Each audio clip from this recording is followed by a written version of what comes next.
Did Sweden just come to its senses? Stefan Löfven took Europe almost by surprise with the latest decisions announced. Let's explore.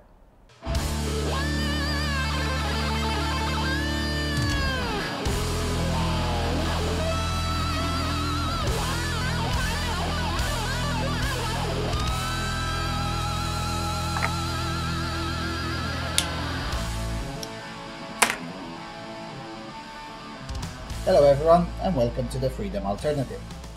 Believe it or not, some semblance of sense has come out from Sweden this Tuesday. The Social Democrat Prime Minister Stefan Löfven has announced at a press conference that Sweden will curb the number of invaders, asylum seekers entering the country. It pains me to announce that Sweden can no longer receive asylum seekers at the high levels that we do today, said the Prime Minister, accompanied by the highly hysterical and emotional spokesperson of the junior government partner, Åsa Romson of the Green Party. Now, just a quick reminder, Åsa Romson is the individual who at last year's Almedalen held one of the most hateful political speeches in Sweden's recent history, but since it was directed at Swedish white men, nobody really noticed. Okay, so what does the Red-Green Alliance propose and hopes to get wide political support for? Well, they proposed a 3-year moratorium, essentially. They don't phrase it like that, but rather as a temporary law that should be enforced for the next 3 years, that includes, amongst other things, some rather sensible measures. So, they want time limits to family reunification applications.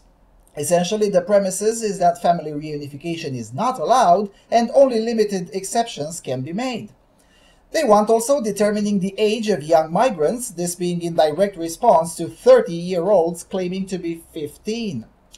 All migrants who exceed the EU quota, that is, most of them, will only be issued temporary residence permits as opposed to indefinite permits as they do today, with a view to relocate them in the near future, preferably back into their countries of origin.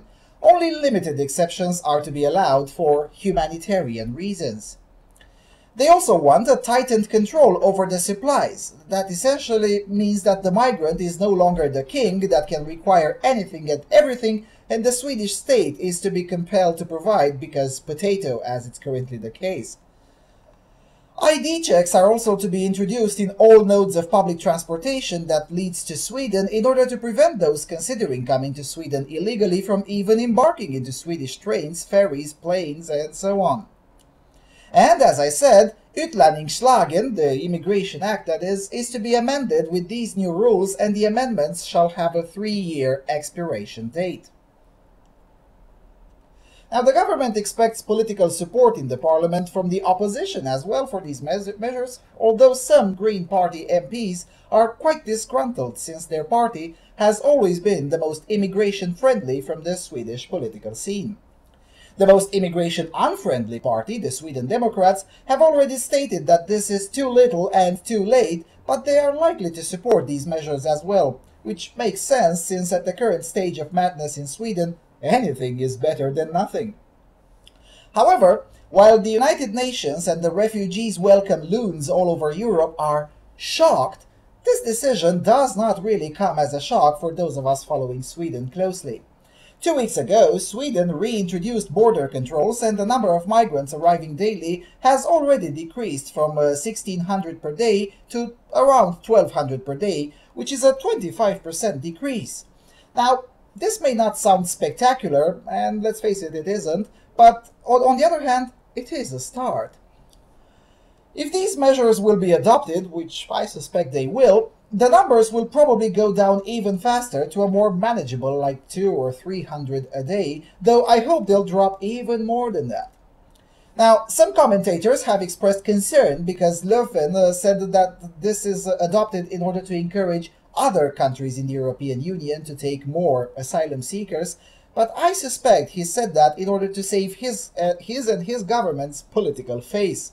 And I don't really blame him. I mean, the political face of his government resembles a bombarded graveyard at the moment, so anything that can at least polish the appearances is quite a must, for at least from Löfven's point of view.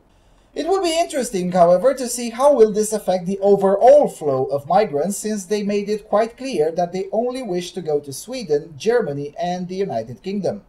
Neighboring Denmark, for instance, is confronted with youths wanting to leave Denmark for Sweden because the welfare checks provided by the Danes just aren't good enough for their oppressed souls. Anyway, that's it for now, and I'll come back in the future with a more thorough analysis on this topic. So yeah, talk to you all later. Thanks for watching.